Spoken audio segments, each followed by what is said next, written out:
Welcome to the Start It, Own It, Finish It podcast with Dat Boy Mo 629. Discussing everything fitness and everything motivation. Here is where you will get your fitness education and motivational fix. Now, here's your host, Dat Boy Mo 629.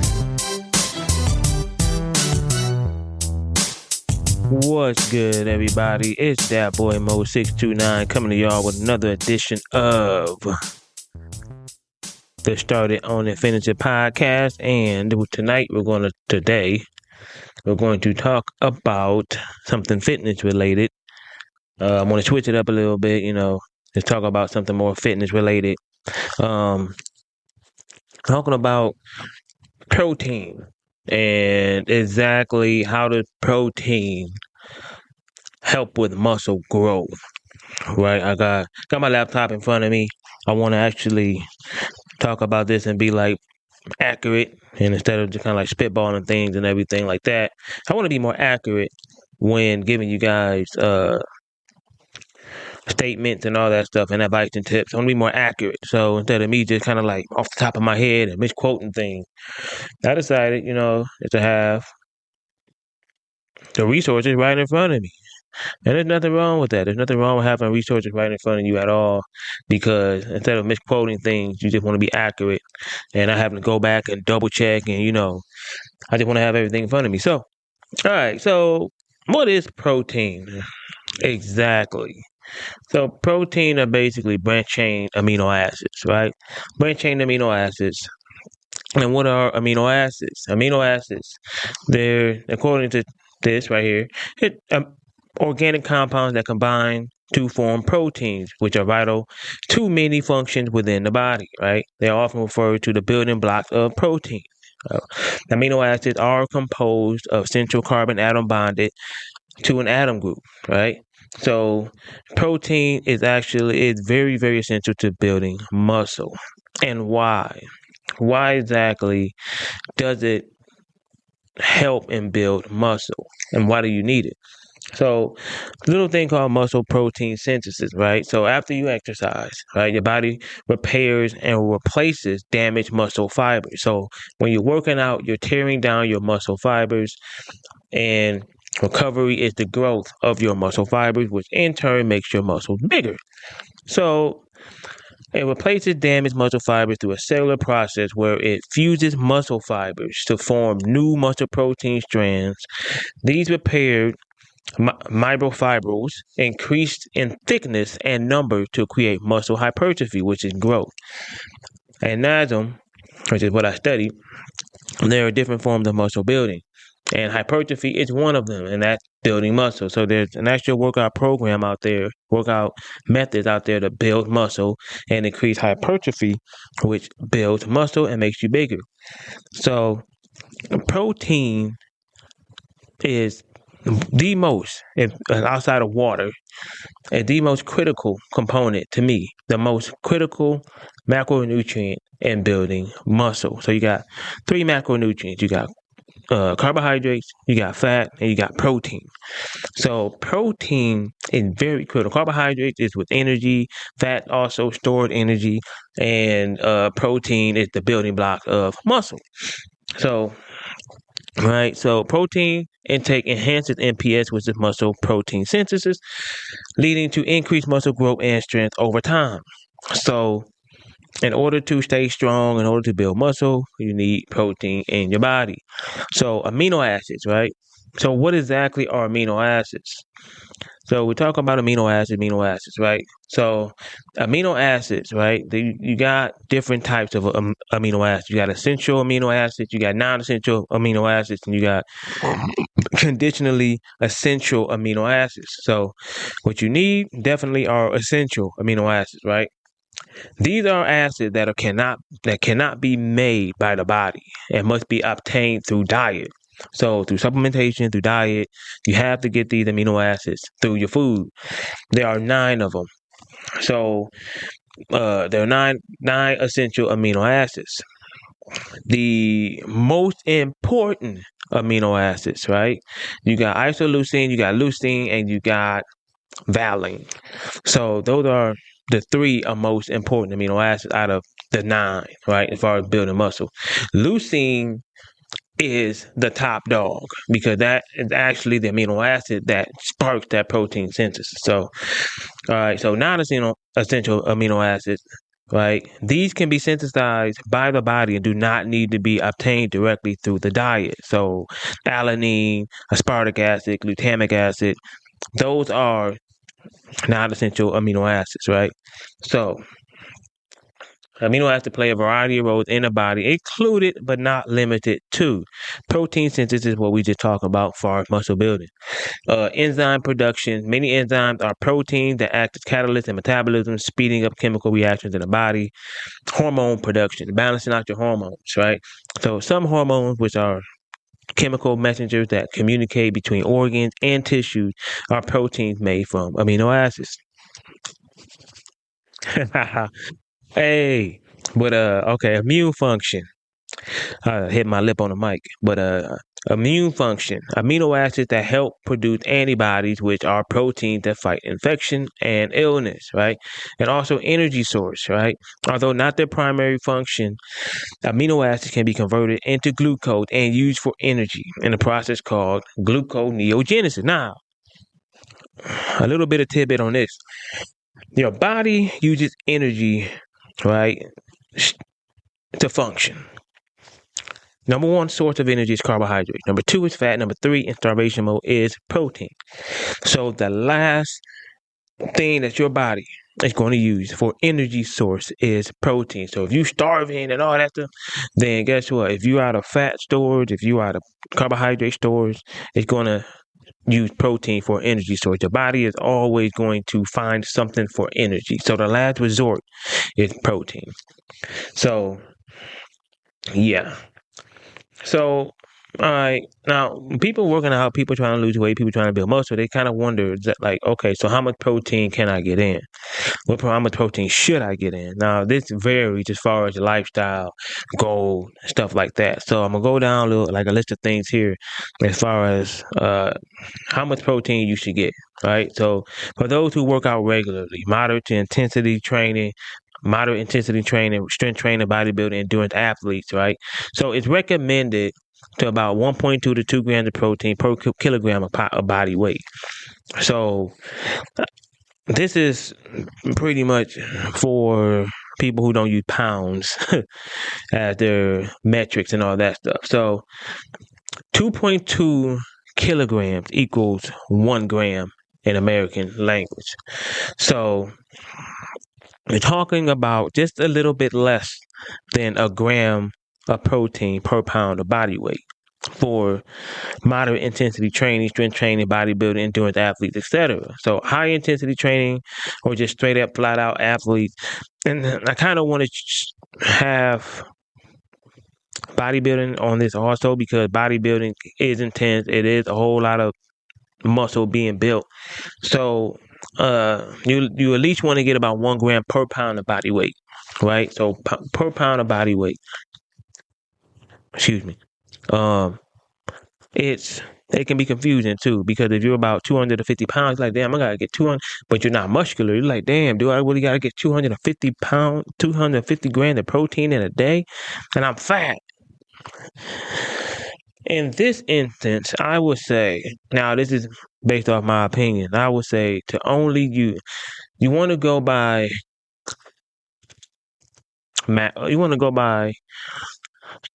fat-free mass, right? And what I mean by that is you can tell how much muscle you have depending on the percentage of body fat that you have also. I will go by that amount right there. So if you're about 200 pounds and 35% body fat, very, very obese, I would start off with getting about whatever your body, your fat-free mass is for your muscle mass. And if you have, say, 150 pounds of muscle under that 200 pounds, 200, give or take, that's 50 pounds of fat that you have, I will go off into about that 150 grams of protein per day, right? to kind of like make it easier in the calculation. So that's a whole different podcast right there. We can go down that rabbit hole if we really want to. But as far as, helping you calculate, oh man, I weigh this much. How much protein should I get? I weigh that much. How much protein should I get? But I will go down that rabbit hole in the fat-free mass depending on your obesity level, because you got people out there 350 pounds. Let's just say a female 350 pounds. You gotta get 350 pounds of protein? Ugh, no, that's not the case. So, but you might be about 180 pounds or whatever, fat-free mass with a whole lot of body fat. You see what I'm saying? So you just get the protein. That'll help speed up your metabolism. That'll help you drop weight, along with a calorie deficit, along with exercise, right? So there's also there's also some things as far as like protein, like timing of the protein, like when you should get the protein in and all that stuff and blah blah blah blah blah. Is one time better than the next? There's something called like an anabolic window, stuff like that. Now there's myth that the anabolic window exists. There's myth that it does not exist. The anabolic window is basically after you work out, there's a time frame after you lift weights, right? To where your protein synthesis will be higher than the rest of the day. Now, your body is always in repair when you're trying to build muscle. Now, me particularly, when I work out, I do like to get in some protein after I work out, protein shake or whatever. It makes me feel like, okay, I'm accomplishing something right there. Now, are there studies out there that prove the point? There's studies out there that disprove the point. So if you have an opportunity to get in some protein after you work out, that's just another time that you get into protein, because getting a lot of protein in is hard. I do highly suggest it, just to get the protein in. Depending on your eating schedule, your work schedule, your home life schedule, and all that stuff, getting your meals in, the timing should be balanced out, so you're more likely to get in the protein that you need, right? So if you wake up in the morning, like some people like to fast. I like to fast for 16 hours or whatever and eat 8. So eat out of 8 hours of eating, you got to get in all that protein. So if you got 4 meals that you're getting in, then it's kind of like, damn, every 2 hours I got to get in this protein in order to get in 160 or whatever the hell it is. Every two, you know what I'm saying? So you're eating in 8 hours. So you can eat every 2 hours. You can eat every 4 hours. That's only 2 meals. You're going to eat 3 times in that 8 hours. Or if you don't fast like myself, I don't really fast. So I just eat and I snack. So a lot of times. So I got to balance out how I want my protein in. I can get the vast majority of my protein in at the end of the day versus the beginning of the day or the middle of the day. It really doesn't matter, because at the end of the day, right, you're still feeding your body the protein that it desires and needs to repair itself, right? And build a muscle. So if I work out at 1 o'clock in the afternoon and I don't get my protein in till about 5, right?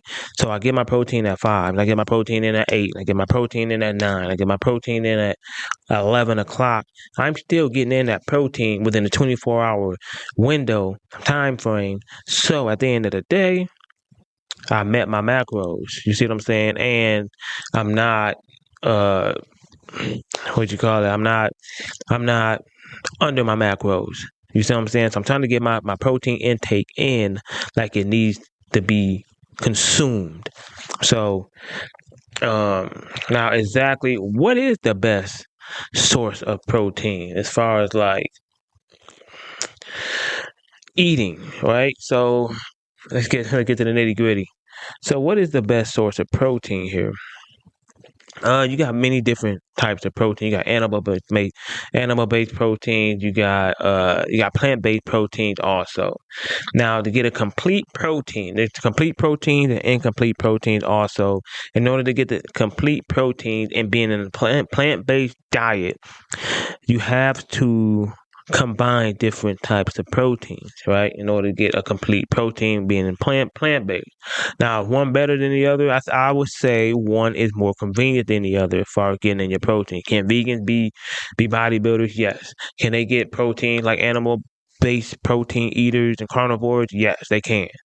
I've seen many ripped and big-ass vegans out there that get in their protein. They get them through beans, they get them through rice, they get them through soy, they get them through all that. So, and protein powders too, pea protein, rice protein, and stuff like that. So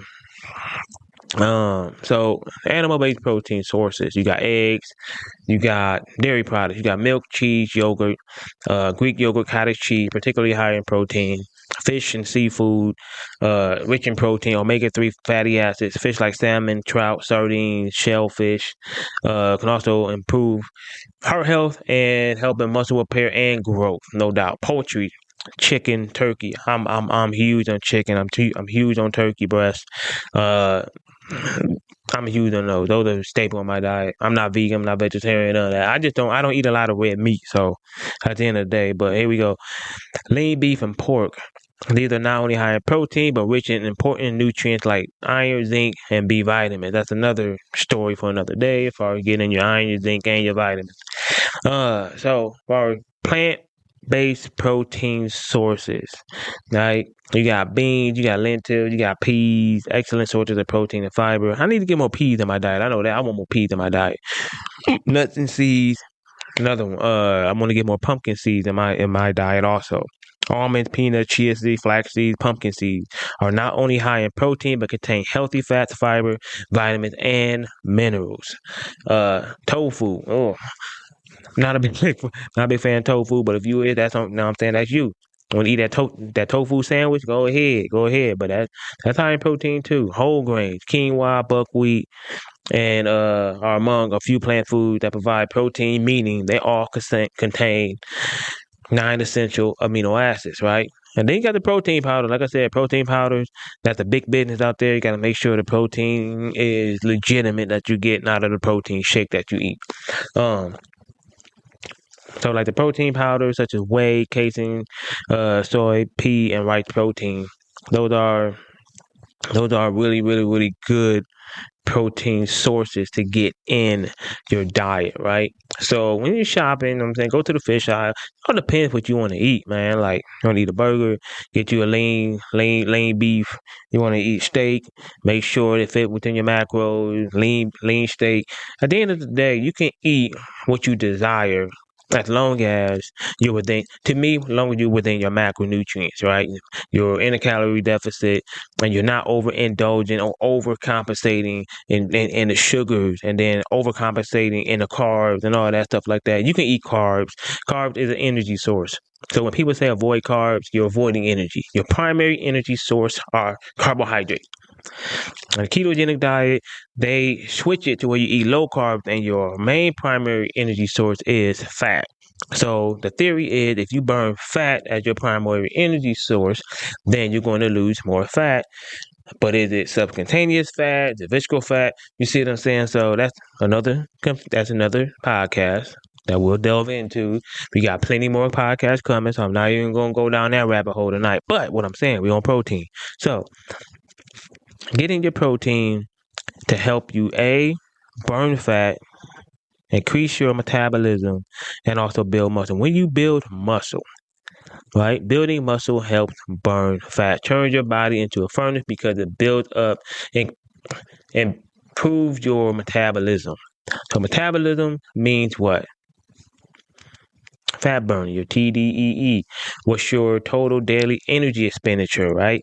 What's your NEAT? What is you sitting down, whatever, and how many calories are you burning while sitting down? How many calories are you burning while sleeping? How many calories are you burning while talking? You burn calories throughout the entire day, not just working out. You see what I'm saying? Working out is only an hour or two of your day. So in the other parts of your day, how many calories are you burning and how can you boost that? You got to boost that metabolism, get that protein in, work out, stimulate your body's furnace, which is your metabolism. And that comes through your diet, comes through your food, comes through your nutrition, period, point blank. So it's very deep when you think about losing weight, because all we think about are the industry always try to put supplements. They always try to push workout plans. They always try to push fad diets and stuff like that. Diet is key But it's not as complicated as we make it.